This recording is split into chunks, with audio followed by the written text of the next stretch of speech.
किन गर्छौ अहङ्कार किन गर्छौ ममता एक दिन त मर्नु छ खरानी भइजानु छ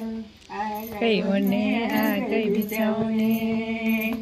आगै उड्ने आगै बिछाउने कहिले काखमा कहिले टोलीमा लङ्कावाला बजाउँदै लान्छन् खोलीमा लङ्कावाला बजाउँदै लान्छन् खोलीमा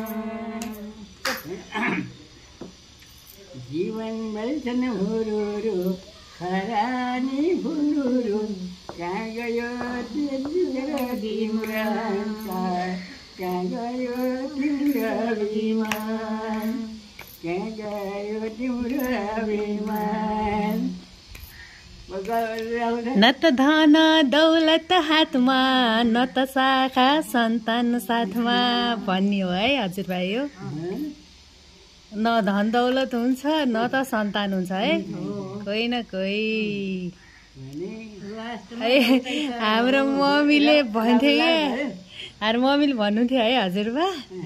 कोही न कोही पाखुरो पहिरे काम गरे खान पाउँछ नत्र खानै पाउँदैन रे त्यही भएर कोही न कोही पाखुरो पहिरे आया त्यो पो याद आयो मलाई त अचानक है ल हाम्रो त यस्तै छ हजुरबा हजुरआमासँग रमाउने भिडियो बनाउने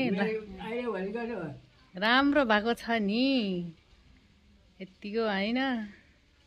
रमाइलो छ जे होस् म चाहिँ भाग्यमानी है हजुरबा हजुरआमा भिडियो हो त हजुरबा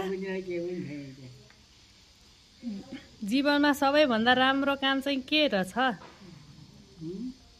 जिन्दगीमा के सबैभन्दा राम्रो काम चाहिँ के रहेछ भक्ति गर्ने खाना बनाउँदा पनि भगवान भगवान भनेर नारायण नारायण बनायो भने त्यो प्रसादी हुन्छ अनि रिसले बनायो भने त विष हुन्छ भने होइन खाना त रिसले बनायो भने त विष हुन्छ भात पनि रिस भयो है खाना बनाउँदा खुसी मनले बनायो भने त्यो प्रसादी भयो होइन प्रसाद राम्रोसँग दियो भने त्यो भात प्रसादी हुन्छ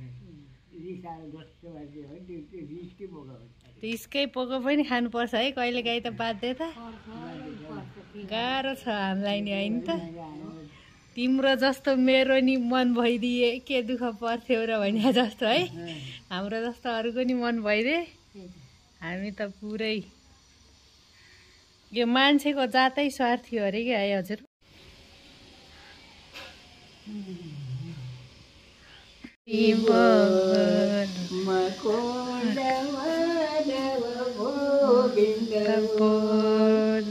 हरि बोल हरि बोल बोल हरि बोल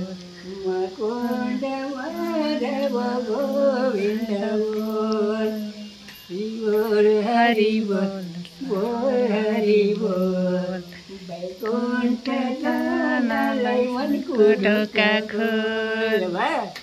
बोल बोल हरि बोल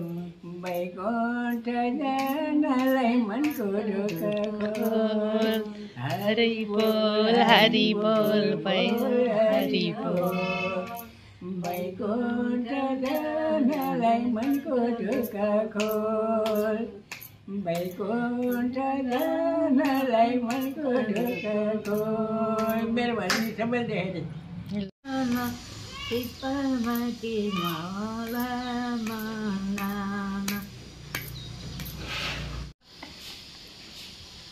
झाइकुटी झाइकुटी के अरे अघि भर्खर गएको गाउनु न के अरे सोह्रसाई गोपिनी के भन्ने खाने आगोले खाए कुन पापीले उडाए मेरो मन